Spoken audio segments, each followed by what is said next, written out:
We are back and we're going to do another one of our Dream Team playthroughs, and this one is Kaiwaka by Sleepy Panda, and I believe he has filled out the form because he's a good boy.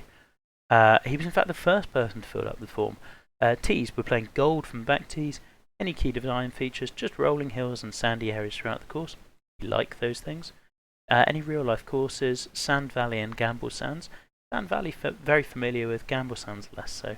And intended difficulty is kind of medium, so basically could be easy, could be more difficult, dependent on winds and things like that. So yeah, we're going to play gold, and we're going to go with, let's change the pin up, because, wrong button. We're going to go with, I haven't done a pin 4 yet, this set of playthroughs. High winds, I don't know, whatever default is. Just going to see what happens. I mean, if it plays really tough in high winds, so be it. It's a good test for it. Now, Sleepy Panda is someone I don't know a huge amount about. And I'll be honest, entered Dream Team, I did some scouting just looking at courses, and there was some nice pictures, and then watching this come together, it looks really, really good. So we've got a delta, and we've got some really big greens, we've got some waste areas. Ooh, got a cool little beachy marina thing. I like a lot. That's really nicely done. Is this the clubhouse? I guess it must be. That's fun. I haven't seen that sort of thing before. I think you've done that really well. And I don't know why we've got a waterfall there, but we have a waterfall there. Oh, you were in CC. I mean, everyone was in CC. We've done some dual waterplane tricks here, I think, which can work really nicely. So yeah, you can see that second water pane goes all the way out there, so we get this really still water look. That's nice. Yeah. This looks fun. We've got a lot of kind of ravine things. Some very shallow water there that I can see. You have used a lot of the plot, actually. Oh, let's give this a go. Alright, first hole, and we have gone super wide.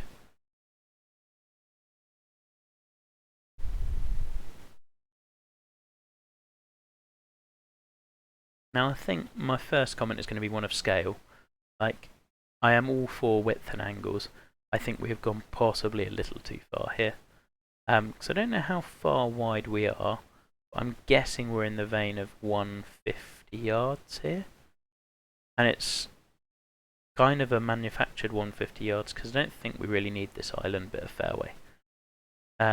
You can have it, but as in, I get why it's there, but it certainly doesn't need to go all the way back to here. And if it is, maybe we're joining it here, I don't know.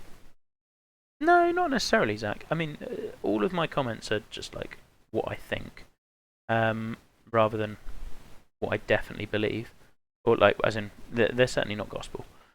I like this bunker and how it's running really high. Kind of reminds me of some of the Stream Song ones I've seen.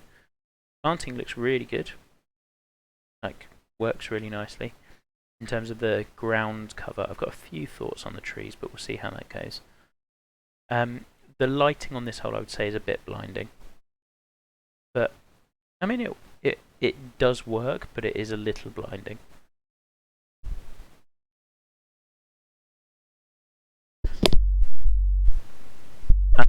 I mentioned like super width. I had this a lot when I was judging CC a couple of years back, on various courses, and it often means you just don't really need to take on hazards if people are way too wide. Like, there really is a sweet spot to be found. Got the fast I want it to. Hopefully we can access that pin. It's a fun first hole though, like gentle, there are options. So like, I totally see the strategy you're going for.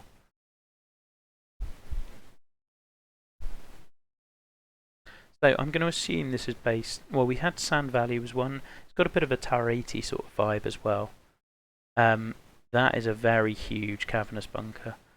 Sculpting is okay. Right. Yeah, it's solid.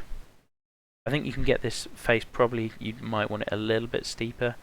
and it looks like there might be the odd spot that you've missed with a brush. Just where it's kind of popping up here a little bit, that's where brushes aren't quite overlapping. Same down here, rather than the sculpting, I think.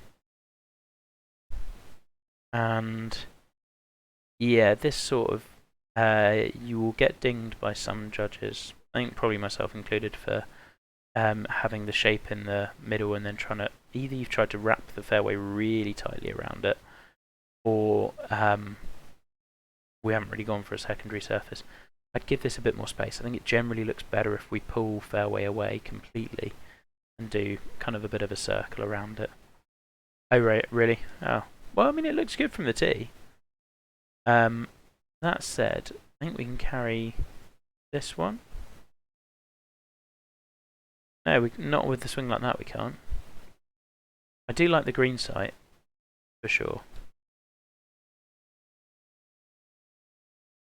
Green sight's really cool, benched into a hill. I remember seeing your promo video and thinking that that was one of the best. Okay. That was one of the best features of this course.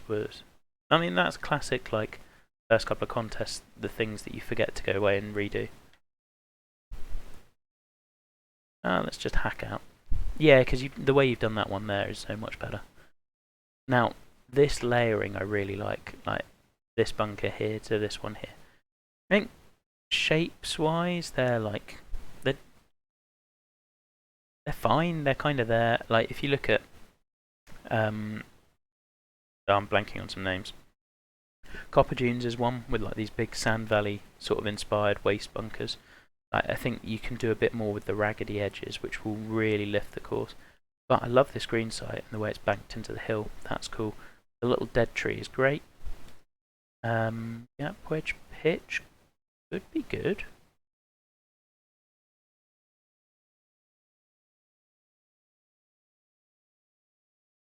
Yeah, I agree. It was only the surroundings, nothing else to it. Ah, that should have gone in. Oh well.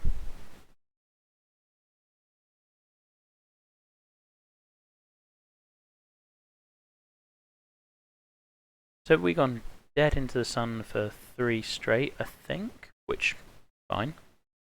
Let's have a little look. So we've gone right across. Yeah, 1, 2, 3. Which is an interesting routing, and Pacific Dunes does exactly the same. So now this bunkering looks miles better. Hey Charlie.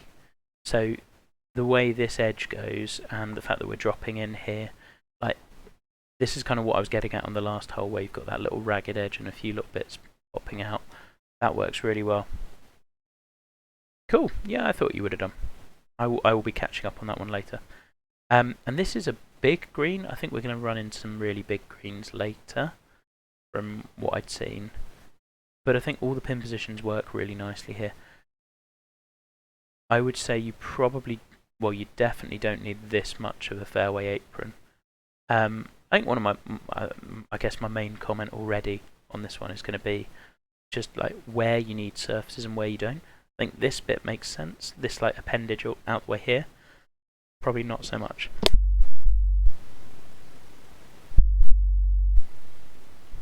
Hey Justin, I think it's Justin. Right, something like that. Oh, that's all me.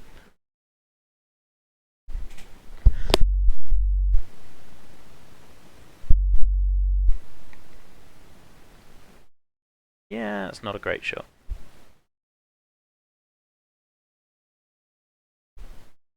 Try and play off the backstop. Oh, for fuck's sake. Trying to hit off a backstop, got nowhere near it. Get up to here. Easy. What an easy par. I think that does show that that part of the green was a little bit flat. Something like that, I would look at taking the third brush on page 1, so top right, and just moving it off the green quite big and raising a little bit, and that gives more of a gentle slope. It would work nicely just to avoid those flat parts. This is a welcome change of pace, where we're using more angle of the fairway and no bunkers up in the waist area. I think that's a cool look.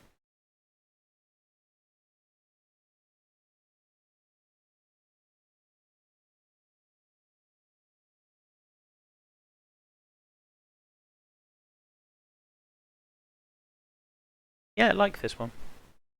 Like, we've got a little feeder slope to bring the ball back towards this pin. Pin might be a touch close to this slope, but wibbling. How much is this going to get knocked down? I love this bunker just cutting in front. I think that's done really nicely. Almost might be tempted to bring it a little bit further in. So you can't see the base of the flag, which in real life makes you question your distance control just a little more. And actually, when you start bringing this sort of a bunker, like, I don't know, 10 yards even further, so you've got actually a ton of fairway the other side to land the ball on and roll it on, I think that gets really fun. Oh, that's really leapt right. Thank goodness there's a slope there.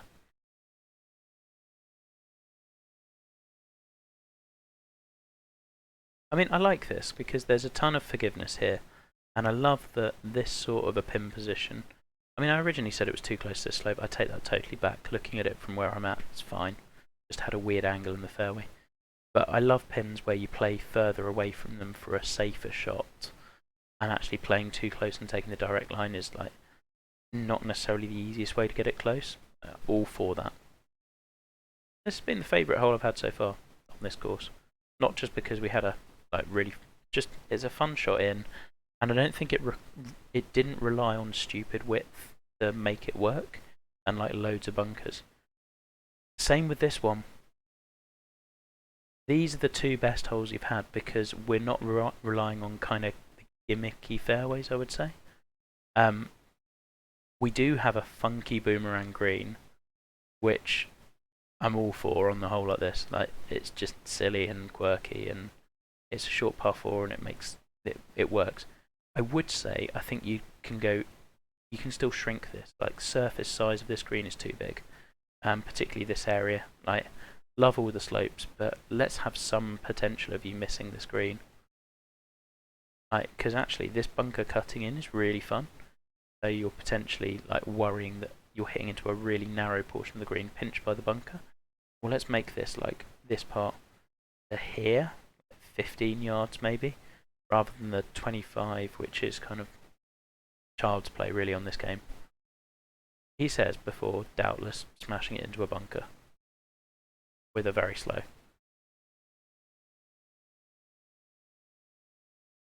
Ah, there's a ton to play. I mean, I'm literally just opening them up and playing them first time on stream.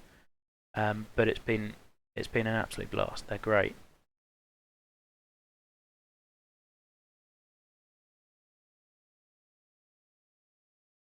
That should be okay. He just keeps hitting a really bad first tee shot. Lipped out. Damn.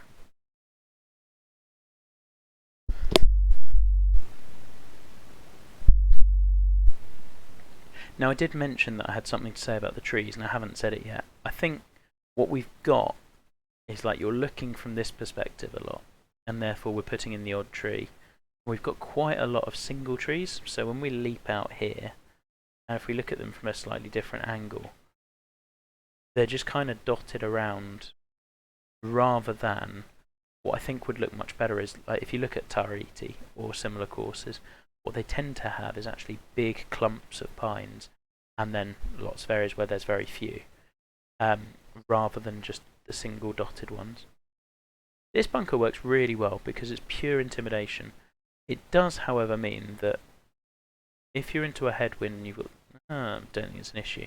We're basically always hitting driver on this, which is fine, but I think you've pinched this side of the fairway so much. I mean, I don't think it matters, frankly. Just one to be wary of with hole. On this hole, I don't think it matters at all because we can always hit driver over it. But I think it's usually a good principle to think, well, what if someone can't carry that bunker? Where are they playing to? Even when we know they always can in game. It's a good. It generally makes your whole surfacing look better. Yeah, so like these two trees I'd have lost, I think, or replaced them with like a little cluster. So these two make sense because they're right next to each other. These two I'd probably lost, or put a little clump of little trees here or something like that. This green is too big, I would say. It's very large. And again, I think you run the risk of people don't need to play, although the slopes work, so people might still want to go for it and try and push it all the way back there, but you're going to have more people missing greens if you make them a little smaller. Did worry that I was just going to blast that one along. Having said that, the classic make a comment, mention hazard, hit into hazard. It is a fun course to play. I will, though. I definitely agree with. Definitely feel that. Yeah, I mean, definitely more noticing the single pine syndrome here. I won't mention it again. This fairway apron makes much more sense. Green, I feel again you can shrink a little. Like I'd probably be taking the green to about here, rather than so much width. But this is one of the most exacting shots. What you have done a good job of is within the. Whilst there is a lot of width, we have to be really precise with approaches. Like, pins are well placed; they make sense. They're not overly penal. That's not a good swing. Please hold on. Not going to hold on. That's going down that slope. This is basically a half shot penalty. I'm just like, you're not totally punished, but you're not making a birdie from there. I really like this setting. I kind of wish I'd seen a bit more of the. I don't know. I think with this hole I'd have probably taken the whole green and moved it a bit further this way. The problem we have with big greens is I've not in any way had to challenge this side, and I'd want that to be the defining feature of the hole. It's like this sort of bounce a ball in and run it here is a great tactic. Love it. But when it's taking me like 30 yards away from the coast on a really cool little setting, kind of wonder whether we could have used that more effectively on a hole that doesn't have this setting, if that makes sense. Not that you have to challenge the water on every single hole by the water, but if it's there, try to use it. Front nine finishes 3-4-5. Love that. 500 yard 4 as well. Like this sort of fairway is perfect. This is what I would want holes. If you have a map for like width and angles, this is it. You've nailed it here in terms of sightline looks amazing. Really love the way these bunkers sit. It's not too wide, but we're looking ahead at the green. I still want to challenge this bunker to get that little bit of an angle in, avoid that front bunker. Play over here, I'm risking that bunker, but also I'm getting a worse angle in. Like this is your, this is your template basically for your width that you want. So we're gonna played a little bit of a fast, which is annoying. I'd love to be a bit further right. It's ridiculous that a 500 yard par 4 and I'm still hitting like 9-iron is too much.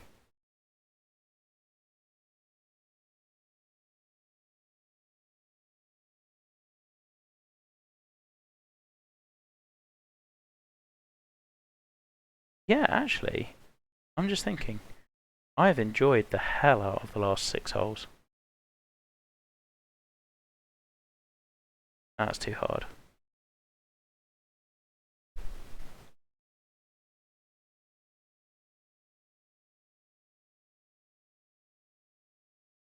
There we go. Indeed. That would be. We need to roll back the HB equipment. I think you can tidy up some of your splines as well. Just the wavy edges. Your fairways look better when you're doing just like the straighter lines than the little bumpy in and outs. And again, the sightline looks great. Like, love the way generally we're seeing the fairway wind beyond that bunker. I think framing wise looks really good. Anyway, Rhino, get back to your course. I don't think I was making it anyway.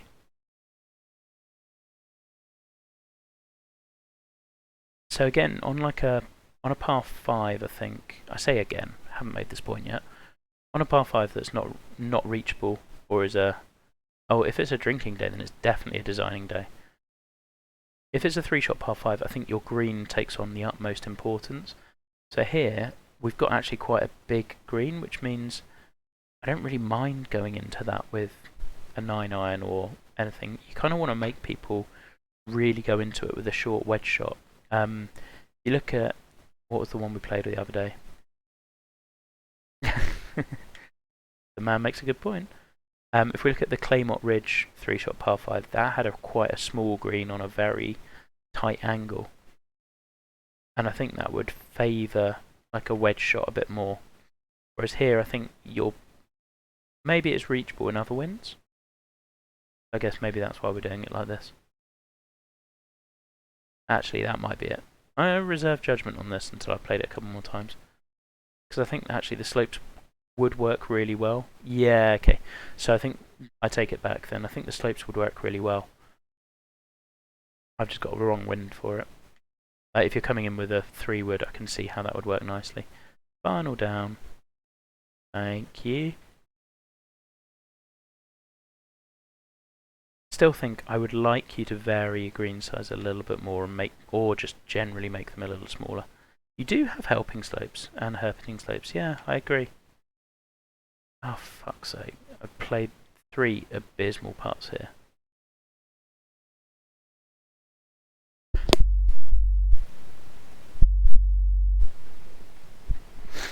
Yeah, I think you know exactly what you were trying to accomplish. Yeah, this one's back to being a little bit blinding. You are doing all the right things. You've just scaling for me is a touch off. Yeah, green's giant here again. I think if you shrink this green by about half, you have all the slopes you want. You just want to tighten. So like here you have this spine, but actually you probably want one box of green and then it going down the other side, and then yeah, yeah. It was a good save for bogey.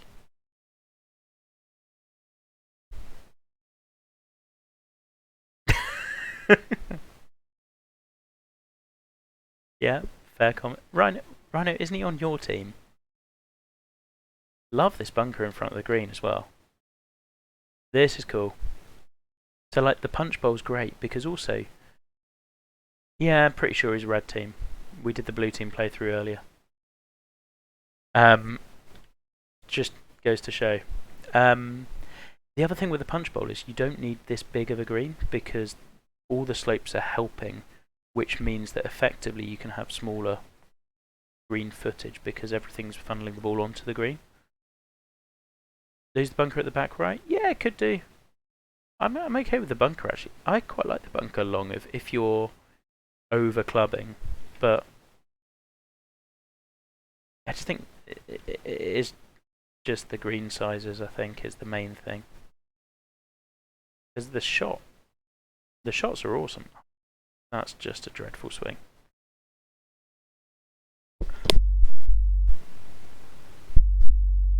I mean, we're in a different postcode, and that should have missed the green, I would say, or like be right on the edge, but it's kind of a comfortable part.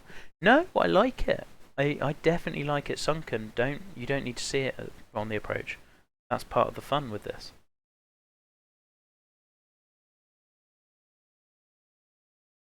And actually, I think the blind nature works. Yeah, I'm with Rhino. That adds something different, and yeah, I think that works really well.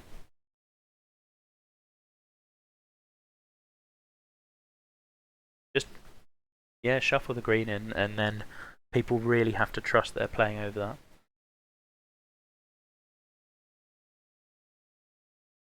Oh, I think you'd find it hard to raise the bunker behind to make it visible and without disrupting that.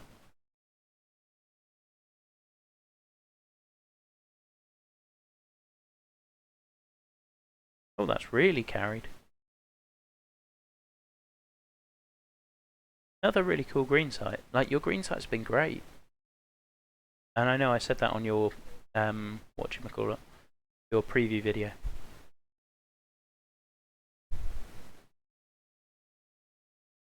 Oh, nearly. But yeah, green site's been good.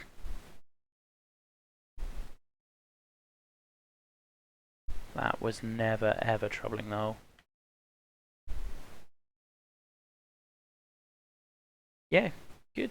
I don't really have many other comments, to be honest. I think after those first couple of holes where it was super wide, I don't really think we need this bit of fairway here, and if we do, I'd take it all the way out to the... if you're looking at where your fairway's being drawn, like the little in and out, like, why are we not bringing fairway all the way back here? I think this bunker comes in. Like, we're not... Like, where are we playing to here that isn't... Later, Rhino. So we're hitting driver here. And obviously we can hit driver here, and that's absolutely fine. What are our options if we choose to lay back? We can hit 3-wood into this bunker, or just over this bunker. Why would we? Or we can hit it down here. Why would we? Because we can hit driver up here. Or we can hit 5-wood down here, and that's the riskiest shot of all of them, and why the hell would we? You kind of see where I'm going with this. Like, this bunker, I think, actually removes all plays other than what should be kind of a slightly riskier play. Visually it looks good, but it's almost it is reducing your options pretty significantly. Whereas I think if you place that bunker a little bit differently, well, we are probably not hitting a 3-wood into there. Good green side again, and this bunker works really nicely. As does this one, for just framing that shoulder. And you got a ton of fun positions on the pin positions on this green, and I just do not have the right one.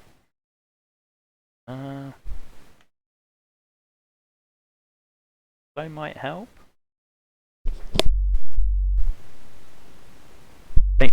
Fine anyway. Oh well.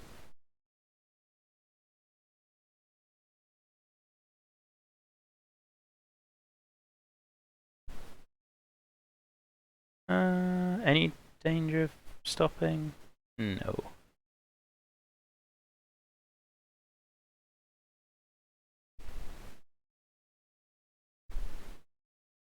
Really haven't got to grips with these green speeds at all, have I? And I've played the par 5s terribly. Par, bogey, par. Solid. Okay, let's have a quick check of par 3 distances. So I feel like I've played quite a few long par 3s. 186, 224, 191, 191. You're badly missing a short par 3. We need something in the 160, sub 160 range. Would really help. And this could be the one, like, cool green side. The bunkering really works. I think that's the shot. And I think we hedge our bets around here and...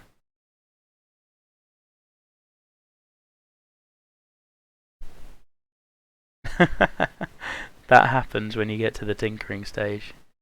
You just forget what you have changed, what you haven't changed. Don't worry. I think balancing distance par 3s is always good. But again, I love that I can... Like, the green contouring is really clever. And I can run it up this side and go, you know what, if I pull it left, probably about here. If I hit it straight, I'm probably rolling close. If I hit it right, I'm probably still hitting here and playing off. So, yeah, I mean, we are. And I mean, not playing that well, but yeah, courses like this fit my eye because you can play off slopes and bank it off a little bit more. And you can play percentage shots. Okay, so we could go this way. You said there was one bunker you really hated on the second. I would say this is one of the worst bunkers on the course.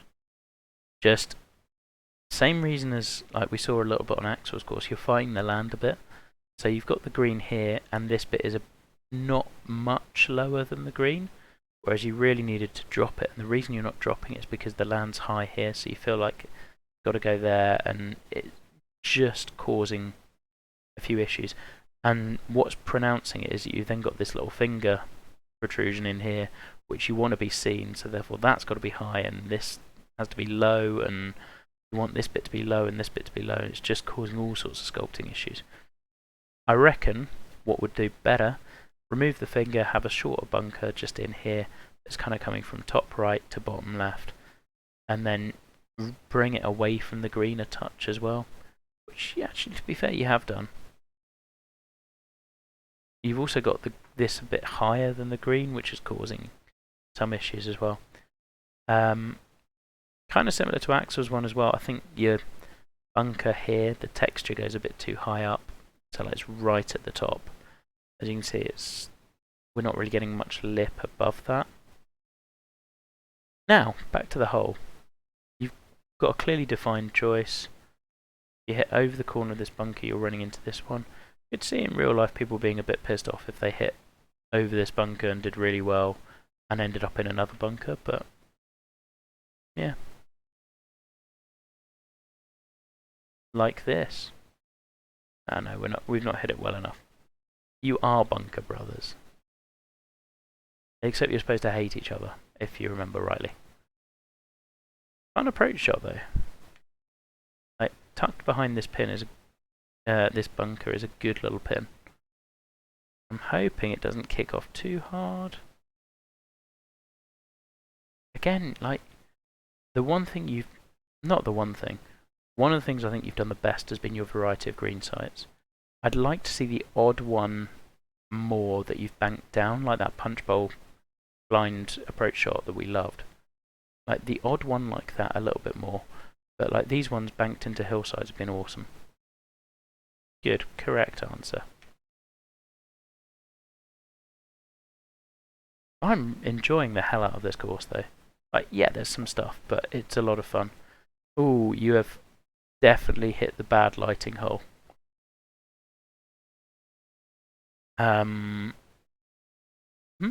We got some shallow water, little planting clusters. Yeah, this hole was just difficult for you to plant, I think.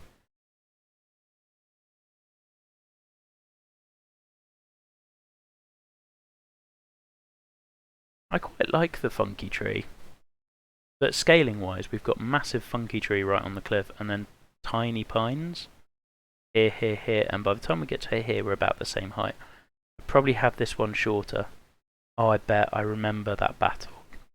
Just like you flip the lighting, it's like, oh, this hole could be so good. I think the thing that is hurting you is into the light, it really washes out these grasses and the cliffs. And just what you really need to soak it up is a bit of green, and it just wouldn't fit here. So that's why I make the comment that like you're fighting a lot of stuff. Just there's nothing you can do. It's just the look you've gone for is going to look really washed out away from it. Oh, I didn't really look at the green, but I figured a partial driver was good. Again, like this green site, just yeah, too big again, I think. You should not have done that. Nobody should ever do that. That is not a thing that should happen. Oh, that was just not a good shot. Cool approach. Almost would love this approach to play longer. I think that's my other trick for, it's not a secret, but holes away from the sun I try and always use like a long par 4 or a par 5 or something where I can just eat up the land with interesting land movement, or like You have to bounce the ball in. That's a dreadful putt. Awful bogey. Because I think A, it eats up a lot of distance and you can get back to your good lighting, which I know you shouldn't view it like this, but it can work quite nicely. And B, like, I tend to find those holes easier to design because they're more interesting. We're away from the lighting again and you've done exactly that. So ignore all of that previous comment. Well, there is a pin. Now, cliff and bunker sculpting, I think you will just get better at this with practice. This isn't there yet, I suspect you know it isn't there.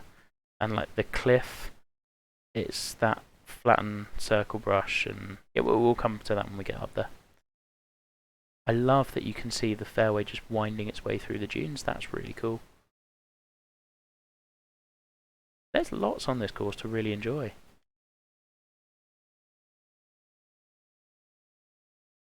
And that is one perched little green site.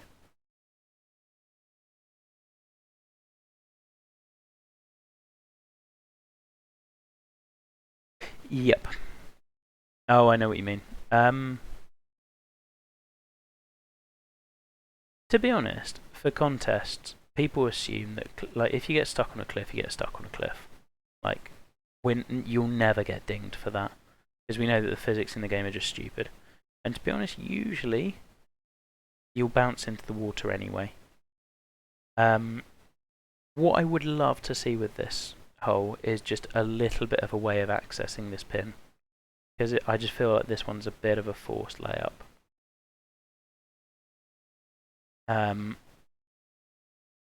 The other thing I'm spotting on this one that I haven't seen on any of the other greens is we got a bit of runoff that's just dunking us into heavy rough.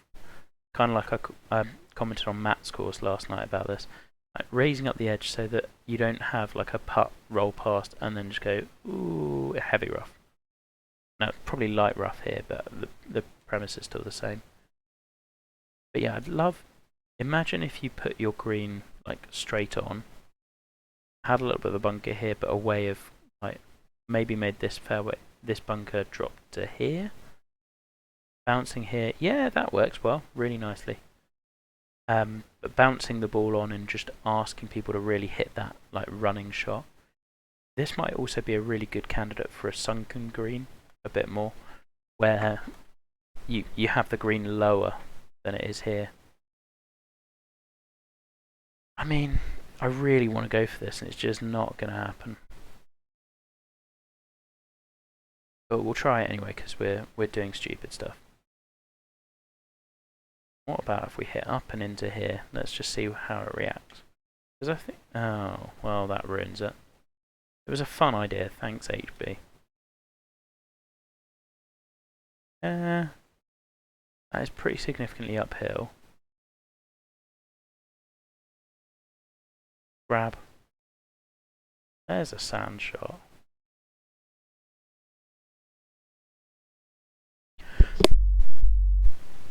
Yeah, generally has been good.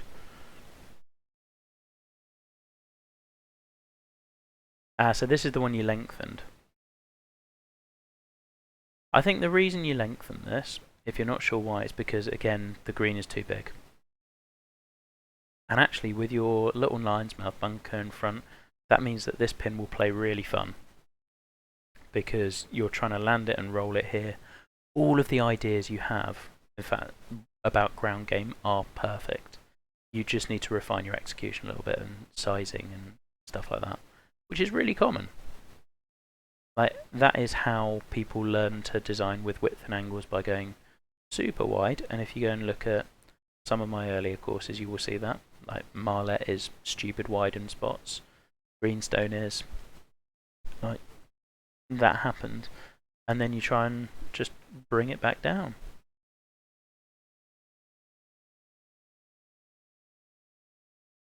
I think like the best example of my back catalogue and give to you for like this width and angle stuff would probably be Yarra, which is pretty wide, but there are definite right sides and wrong sides to fairways, and you're screwed in certain areas. See, here we're now back to like more the hole one style, where you've got this really big long bunker that's splitting the fairway, and what I feel is I guess, a little bit more of a manufactured way. And yeah, yeah, exactly. Royal Melbourne is the what's the word? The prototypical width and angles course. In fact, just go and study Sandbelt. Like, just go and read up as much as you can about Sandbelt courses, how they accomplish what they do, and quintessential would work as well. I think that will really help because you've got all the ideas. It's just about making everything a little bit tighter, and then you won't have to plant as much. Yeah, it did a little bit, but like not disastrously so. So definitely don't beat yourself up about it. Go.